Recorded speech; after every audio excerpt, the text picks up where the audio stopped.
Marie-France Olléré, née au Québec en 1940, 79 ans, vivant aujourd'hui au Beauvais à Saint-Sauge dans la Nièvre, écrivain, magnétiseuse, journaliste, conférencière. L'objectif de ce rendez-vous, c'est de me présenter en tant que soignante. Je suis énergéticienne depuis 1974, suite à la rencontre que j'ai faite avec André, amérindien. La base du magnétisme, c'est de permettre à la personne de s'identifier à ce qui la relie à son destin dans l'unité de ses énergies. Mais quand les énergies sont en déséquilibre, il faut qu'elle accepte de voir le déséquilibre de ces énergies. On ne peut pas soigner quelqu'un qui ne veut pas voir. Alors cette personne va s'enfoncer dans le mal. Il y a des personnes qui arrivent à voir ce qui se passe en elles et qui sont capables d'identifier leur jalousie, leur rancune, leur colère. Mais il y en a qui nient. Elles se veulent parfaites.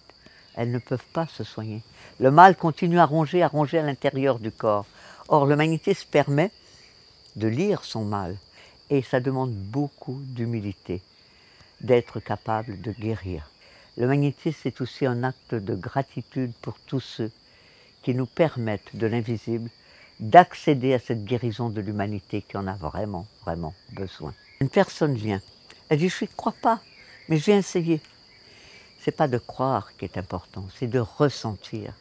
On ressent tous des sentiments, on ressent tous des émotions. On peut ne pas croire en Dieu. Ce n'est pas ça l'essence du sens du magnétisme. C'est le sens du sens de votre destin. Et votre destin, vous pouvez le ressentir. Vos croyances, elles vous appartiennent. Donc, c'est ça qui est assez étonnant. C'est de percevoir qu'à certains moments, des personnes ressentent, dans une concordance des temps, où mes mains les relient à leur possibilité de recevoir, puisque dans ces moments-là, je suis yang, donc je suis masculin, je donne. La personne est réceptive, elle est yin, elle est féminin, elle reçoit. Et si elle reçoit toute l'énergie que je lui apporte par mes mains et par mes yeux, on remet en place ces énergies vitales.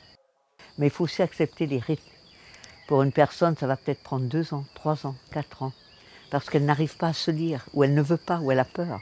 La peur est dominante, et plus on a eu de peur enfant, plus il est difficile après de retrouver le sens de son destin au quotidien. Et notre chemin, c'est que chacun rencontre qui il est, puisse équilibrer sa nature spirituelle avec sa nature psychique et sa nature physique. Nos outils de travail, c'est le magnétisme, la parole, la prière, la méditation, des ateliers d'écriture, des ateliers de danse ou de tout ce qui me semble intéressant pour faire évoluer les personnes avec lesquelles nous sommes reliés. C'est ma vie. Ma vie, c'est de donner vie à la Terre pour que chaque individu puisse être relié à l'énergie divine qu'il porte en lui et ainsi apporter à la Terre de la paix.